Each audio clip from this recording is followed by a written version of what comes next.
ಅತ್ಯಾಚಾರದ ಆರೋಪ ಹೊತ್ತಿರುವಂಥ ಪ್ರಜ್ವಲ್ ರೇವಣ್ಣ ಅರೆಸ್ಟ್ ಆಗಿದ್ದಾರೆ.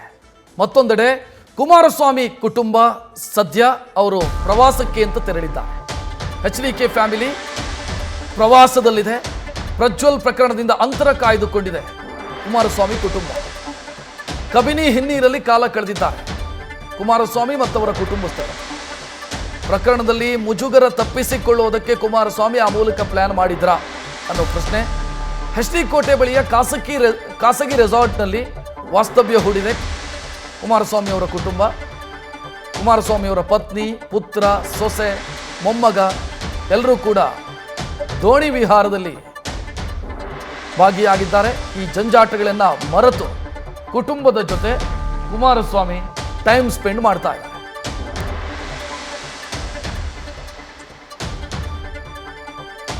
ಈ ಬಗ್ಗೆ ಹೆಚ್ಚಿನ ಡೀಟೇಲ್ ನೀಡೋದಕ್ಕೆ ನಮ್ಮ ಪ್ರತಿನಿಧಿ ರವಿ ಪಾಂಡವಪುರ ನೇರ ಸಂಪರ್ಕದಲ್ಲಿ. ರವಿ, ಇದು ಪ್ಲಾನ್ಡ್ ಟೂರಾ ಅಥವಾ ಈ ಮುಜುಗರದಿಂದ ತಪ್ಪಿಸಿಕೊಳ್ಳಬೇಕು ಅನ್ನೋ ಕಾರಣಕ್ಕಾಗಿ ಬೆಂಗಳೂರಲ್ಲಿ ಇರೋದೇ ಬೇಡ ಅನ್ನುವಂಥ ನಿರ್ಧಾರನ?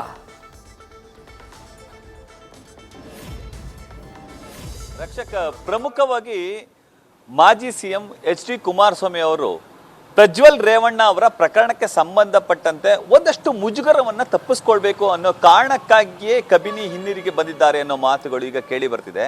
ಕಾರಣ ಅತ್ಯಾಚಾರ ಹಾಗೂ ಲೈಂಗಿಕ ದೌರ್ಜನ್ಯ ಪ್ರಕರಣದಲ್ಲಿ ನಿನ್ನೆ ಜರ್ಮನಿಂದ ಬಂದಂತಹ ಪ್ರಜ್ವಲ್ ರೇವಣ್ಣ ಅವರನ್ನ SIT ಅಧಿಕಾರಿಗಳು ಈಗಾಗಲೇ ಬಂಧನಕ್ಕೆ ಒಳಪಡಿಸಿದ್ದಾರೆ. ಬಂಧನದ ಬಳಿಕ ನೀಡುವಂತಹ ಹೇಳಿಕೆಗಳು ಒಂದಷ್ಟು ಡ್ಯಾಮೇಜ್ ಆಗ್ಬೋದು ಅಥವಾ ಮುಜುಗರಕ್ಕೆ ಕಾರಣ ಆದರೆ ಅದ್ರ ಜೊತೆಗೆ ಪ್ರಜ್ವಲ್ ರೇವಣ್ಣ ಅವರಿಗೆ ಒಂದಷ್ಟು ಅಪಾಯವನ್ನು ತಂದೊಡ್ಡಿದ್ರೆ ಅನ್ನೋದು ಒಂದು ಲೆಕ್ಕಾಚಾರ ಆದರೆ, ಮತ್ತೊಂದು ಲೆಕ್ಕಾಚಾರ ಈ ಒಂದು ಅಂದರೆ ಬಂಧನದ ಪ್ರಕ್ರಿಯೆಗೆ ಒಳಪಟ್ಟಿರುವಂತಹ ಪ್ರಜ್ವಲ್ ರೇವಣ್ಣ ಅವರೇ ತಮ್ಮ ಮೇಲೆ ಬಂದಿರುವಂತಹ ಕಳಂಕವನ್ನು ತೊಡೆದುಕೊಳ್ಬೇಕು ಹಾಗೂ ಅದಕ್ಕೆ ಅವರೇ ಸಮರ್ಥವಾಗಿ ಉತ್ತರವನ್ನು ಕೊಡ್ಕೋಬೇಕು, ನಾವು ಅದರಲ್ಲಿ ಇಂಟರ್ಫಿಯರ್ ಆಗಬಾರ್ದು ಅನ್ನೋದು ಅವರ ಉದ್ದೇಶ ಇರಬೇಕು. ಆ ಕಾರಣಕ್ಕಾಗಿಯೇ ಮಾಜಿ CM HD ಕುಮಾರಸ್ವಾಮಿ ಅವರು ಮೈಸೂರು ಜಿಲ್ಲೆ HD ಕೋಟೆ ತಾಲೂಕಿನ ಕಬಿನಿ ಹಿನ್ನೀರಿನಲ್ಲಿರುವಂತಹ ಖಾಸಗಿ ರೆಸಾರ್ಟ್ನಲ್ಲಿ ಕುಟುಂಬ ಸಮೇತರಾಗಿ ಬಂದಿದ್ದಾರೆ. ಕಳೆದ 2-3 ದಿನಗಳ ಹಿಂದೆ ಬೆಂಗಳೂರಿನಿಂದ ನೇರವಾಗಿ ಕೇರಳದ ವೈನಾಡಿಗೆ ಹೋಗ್ತಾರೆ ಅಂತ ಹೇಳಲಾಗ್ತಿತ್ತು. ಆದರೆ ಕೇರಳದ ವೈನಾಡು ಭಾಗದಲ್ಲಿ ಅತಿ ಹೆಚ್ಚು ಮಳೆ ಬೀಳ್ತಿರುವ ಕಾರಣದಿಂದಾಗಿ ಕಬಿನಿ ಹಿನ್ನೀರಿಗೆ ಅವರು ಆಗಮಿಸಿದ್ದಾರೆ. ಅಲ್ಲಿ ಸದ್ಯ ಖಾಸಗಿ ರೆಸಾರ್ಟ್ನಲ್ಲಿ ಅವರು ವಾಸ್ತವ್ಯವನ್ನು ನೋಡಿದ್ದಾರೆ.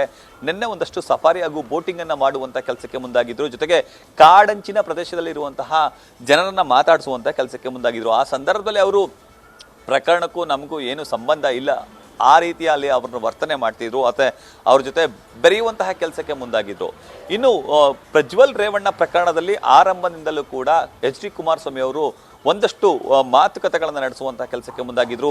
ರಾಜ್ಯ ಸರ್ಕಾರದ ವಿರುದ್ಧ ಹಾಗೂ DCM DK ಶಿವಕುಮಾರ್ ಆದಿಯಾಗಿ CM ವಿರುದ್ಧವೂ ಕೂಡ ಹರಿಹಾಯುವಂಥ ಕೆಲಸಕ್ಕೆ ಮುಂದಾಗಿದ್ರು. ಆರಂಭದಲ್ಲಿ ಅವರು ಉಪ್ಪು ತಿಂದವರು ನೀರು ಕುಡಿತಾರೆ ಅನ್ನೋ ಮಾತನ್ನು ಹೇಳಿದ್ರಾದರೂ ನಂತರದ ದಿನಗಳಲ್ಲಿ ಪ್ರಜ್ವಲ್ ರೇವಣ್ಣ ಅವ್ರನ್ನ ಒಂದಷ್ಟು ಸಪೋರ್ಟ್ ಮಾಡಿಕೊಳ್ಳುವಂತಹ ಕೆಲಸಕ್ಕೆ ಮುಂದಾಗಿದ್ರು. ನಂತರದ ದಿನಗಳಲ್ಲಿ ಪ್ರಜ್ವಲ್ ರೇವಣ್ಣ ಅವರನ್ನ ಏಕಾಂಗಿಯಾಗಿ ಬಿಡುವಂತಹ ಕೆಲಸಕ್ಕೆ ಮುಂದಾಗಿದ್ರು. ಪಕ್ಷದಿಂದ ಉಚ್ಚಾಟನೆ ಮಾಡಲಾಗಿದೆ, ನಮಗೂ ಅದಕ್ಕೂ ಸಂಬಂಧ ಇಲ್ಲ ಅನ್ನೋ ರೀತಿಯಲ್ಲಿ ಮಾತನಾಡುವಂಥ ಕೆಲಸಕ್ಕೆ ಮುಂದಾಗಿದ್ರು. ಕೇವಲ ರೇವಣ್ಣ ಅವರ ವಿಚಾರಕ್ಕೆ ಮಾತ್ರ ನಾನು ಪ್ರಸ್ತಾಪ ಮಾಡ್ತೀನಿ ಅನ್ನೋ ಮಾತುಗಳನ್ನು ಹೇಳಿದರು. ಆದರೆ ಈಗ ಸದ್ಯ ಪ್ರಜ್ವಲ್ ರೇವಣ್ಣ ಅವರು ಬೆಂಗಳೂರಿಗೆ ಆಗಮಿಸಿದ್ದಾರೆ. SIT ಅಧಿಕಾರಿಗಳನ್ನು ಬಂಧಿಸಿದ್ದಾರೆ. ಬಂಧನದ ಬಳಿಕ ಆಗುವಂತಹ ಪ್ರಕ್ರಿಯೆಗಳನ್ನು ದೂರದಲ್ಲಿ ನಿಂತು ನೋಡುವ ಉದ್ದೇಶದಿಂದಾಗಿಯೇ ಕುಮಾರಸ್ವಾಮಿ ಬಂದಿದ್ದಾರೆ. ಒಂದು ವೇಳೆ ಬೆಂಗಳೂರಿನಲ್ಲಿದ್ದರೆ ಅಥವಾ ಮೈಸೂರು ಭಾಗದಲ್ಲಿ ಎಲ್ಲಾದರೂ ಕೂಡ ಇದ್ದರೆ ನಾವು ಮಾಧ್ಯಮಗಳನ್ನು ಫೇಸ್ ಮಾಡಬೇಕಾಗುತ್ತೆ. ಮಾಧ್ಯಮಗಳು ನೀಡುವಂತಹ ಅಂದರೆ ಕೇಳುವಂತಹ ಪ್ರಶ್ನೆಗಳಿಗೆ ಉತ್ತರವನ್ನು ಕೊಡಬೇಕಾಗುತ್ತೆ. ಆ ಸಂದರ್ಭದಲ್ಲಿ ಒಂದಷ್ಟು ಕ್ಲಾಶಸ್ ಆಗ್ಬೋದು, ಉತ್ತರಗಳನ್ನು ಕೊಡಬೇಕಾದ್ರೆ ಒಂದಷ್ಟು ಗೊಂದಲಗಳು ಆಗ್ಬೋದು ಅನ್ನೋ ಕಾರಣಕ್ಕಾಗಿ ಈ ಎಲ್ಲವನ್ನು ಕೂಡ ತಪ್ಪಿಸಿಕೊಳ್ಳಕ್ಕಾಗಿ ಮಾಜಿ CM HD ಕುಮಾರಸ್ವಾಮಿ ಅವರು ತಮ್ಮ ಕುಟುಂಬದ ಸಮೇತ ಅಂದರೆ ಅನಿರುದ್ಧ ಕುಮಾರಸ್ವಾಮಿ, ನಿಖಿಲ್ ಕುಮಾರಸ್ವಾಮಿ, ರೇವತಿ ಹಾಗೂ ಅವರ ಮೊಮ್ಮಗನ ಸಮ್ಮುಖದಲ್ಲಿ ಅವರು ಖಾಸಗಿ ರೆಸಾರ್ಟ್ಗೆ ಆಗಮಿಸಿದ್ದಾರೆ. ಅಲ್ಲಿ ಸದ್ಯ ನಿರಾಳವಾಗಿ ಅವರು ಕಾಲವನ್ನು ಕಳೆದಿದ್ದಾರೆ. ರಕ್ಷಕ್, ಥ್ಯಾಂಕ್ ಯು ರವಿ ಮಾಹಿತಿಗೆ. ನ್ಯೂಸ್ ಫಸ್ಟ್ ನಿರ್ಭೀತಿಯಿಂದ ನಿಮ್ಮ ಪರವಾಗಿ.